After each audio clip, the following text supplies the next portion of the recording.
வேளாங்கண்ணியில் நடந்த அதிசயம் தெரியுமா உங்களுக்கு? பல நூற்றாண்டுகளுக்கு முன்பு வங்கக்கடலின் அமைதியான இரவில் ஒரு போர்த்துகீசிய கப்பல் மெதுவாக பயணம் செய்து கொண்டிருந்தது.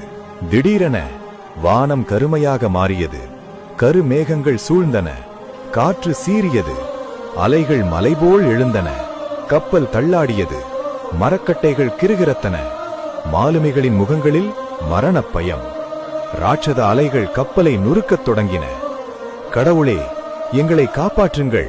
அந்த நொடியில் கப்பலின் முனையில் நின்ற ஒரு மாலுமி உடைந்த குரலில் சொன்னான், அம்மா, இந்த கடலிலிருந்து எங்களை கரை சேர்த்தால் உனக்கு ஒரு தேவாலயம் கட்டுவோம். அந்த இரவில் ஒரு அதிசயம் நிகழ்ந்தது. அலைகள் மெதுவாக அடங்கின.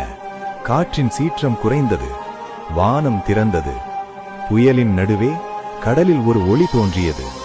அந்த ஒளி கப்பலுக்கு பாதை காட்டியது. காலை விடிந்தபோது கப்பல் பாதுகாப்பாக கரை சேர்ந்தது. அந்த கரை வேளாங்கண்ணி. கண்ணீருடன் மண்டியிட்டு விழுந்தனர்.